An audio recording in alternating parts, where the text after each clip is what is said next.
গরম ভাতের সঙ্গে বেগুনের এই রেসিপিটা মাছ মাংসের স্বাদকেও হার মানাবে। ঘরে মাছ মাংস না থাকলেও শুধু বেগুন দিয়ে যে এত মজার একটা রেসিপি তৈরি করে নেওয়া যায় সেটা হয়তোবা অনেকেরই অজানা। আসসালামু আলাইকুম ভিউয়ার্স, কেমন আছেন আপনারা সবাই? আশা করছি অনেক ভালো আছেন। টুকিটাকি সংসারের নতুন একটা ভিডিওতে আপনাদের ওয়েলকাম। ফ্রিজের এক কোণে পড়ে থাকা শুধুমাত্র 2টা বেগুন দিয়ে যে এত মজার একটা রেসিপি তৈরি করে নেওয়া যায় সেটা হয়তোবা অনেকেরই অজানা। রেসিপিটা দেখতে যেমন লোভনীয়, খেতেও ঠিক তেমনই মজার। সো আর দেরি কেন, চলুন আমরা চলে যাই মূল রেসিপিতে। বেগুনটার কাটিং সম্পর্কে আপনাদের বলে বোঝানোর কিছু নাই, আপনাদেরকে দেখেই বুঝে নিতে হবে বেগুনগুলোকে আমি কিভাবে কেটে নিয়েছি। বেগুনগুলোকে এভাবে পাতলা পাতলা করে কেটে লবণ হলুদ দিয়ে মাখিয়ে কিছুক্ষণের জন্য আমি রেস্টে রেখে দিয়েছিলাম। কড়াইতে সরিষার তেল গরম করে আমি বেগুনটাকে দিয়ে দিব। এই পর্যায়ে চুলার আঁচটা লোতে রেখে আমি বেগুনটাকে ঢাকনা দিয়ে ঢেকে দিব যাতে বেগুনটা ভালোভাবে সিজে যায়। কিছুক্ষণ পরে ঢাকনা তুলে আমি উল্টে পাল্টে 2 সাইড ভালো করে ভেজে নিয়েছি। এই কাজটা খুবই সাবধানে করতে হবে। সাদা ভাত অথবা পোলাওয়ের সঙ্গে এভাবেও আপনারা বেগুনটাকে সার্ভ করতে পারেন, খেতে কিন্তু দুর্দান্ত হয়। আমার বেগুনটাকে ভালোভাবে উল্টে পাল্টে ভেজে নেওয়া হয়ে গিয়েছে। এখন আমি বেগুনটাকে তুলে নিব। এই পর্যায়ে আমি বেগুনটাকে তুলে নিচ্ছি। যেহেতু বেগুনের ভিতরটা পুরোপুরি নরম আছে তার জন্য কাজটা খুবই সাবধানতার সঙ্গে করতে হবে। বেগুনটাকে তুলে নিয়ে আমি বাকি তেলের মধ্যে কিছুটা পেঁয়াজ কুচি দিয়ে ভালোভাবে ভেজে নিব।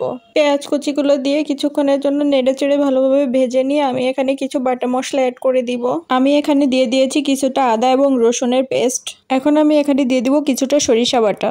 সরিষাটাকে আমি 15 মিনিটের জন্য আগে থেকে ভিজিয়ে রেখেছিলাম। তারপরে এখানে আমি কিছুটা লবণ এবং 2-3টা কাঁচামরিচ দিয়ে পেস্ট করে নিয়েছি, যার কারণে তরকারিটা একটুও তেতো হবে না। এই পর্যায়ে আমি পরিমাণ মতো লবণ এবং হলুদ অ্যাড করে দিব। যেহেতু সরিষার ভিতরে লবণ দেওয়া ছিল, লবণটা একটু বুঝে শুনে দিতে হবে। এই পর্যায়ে আমার সব মশলা দিয়ে দেওয়া হয়ে গিয়েছে। এখন নেড়ে চেড়ে ভালোভাবে কষিয়ে নিতে হবে। মশলাটাকে আমি সামান্য পরিমাণ পানি দিয়ে ভালোভাবে কষিয়ে নিচ্ছি। রান্নার স্বাদটা অনেকটা ডিপেন্ড করে কষানোর উপর।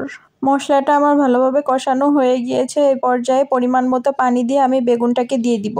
কি ভিডিও দেখতে দেখতে লাইক কমেন্ট করতে ভুলে গেলে তো চলবে না। এই পর্যায়ে ঝটপট একটা লাইক এবং একটা কমেন্ট করে ফেলুন। আমার দেওয়া ভিডিওগুলো যদি আপনার ভালো লেগে থাকে চ্যানেলটা সাবস্ক্রাইব করে পাশে থাকার অনুরোধ রইল। এখন আর কিছুই না, জাস্ট ঢাকনা দিয়ে কিছুক্ষণের জন্য ওয়েট করতে হবে। রেসিপিটা দেখতে যতটা লোভনীয়, খেতেও ঠিক ততটাই মজা। গরম ভাত, পোলাও অথবা রুটি পরোটা যে কোনো কিছুর সঙ্গেই সার্ভ করতে পারেন আপনি এই রেসিপিটা। কিছুক্ষণের জন্য ঢাকনা দিয়ে মশলা থেকে তেল ফুটে ওঠা পর্যন্ত অপেক্ষা করে ঢাকনা তুলে নিব। রান্নার স্বাদটাকে আরো একটু বৃদ্ধি করার জন্য এই পর্যায়ে আমি 2টা কাঁচামরিচ ফালি করে দিয়ে দিয়েছি এবং সামান্য পরিমাণ চিনি দিয়ে দিয়েছি। আমার রান্নাটা অলমোস্ট ডান। দেখতেই পাচ্ছেন কতটা লোভনীয় একটা কালার এসেছে। দেখতে যতটা লোভনীয়, খেতেও ঠিক ততটাই মজার।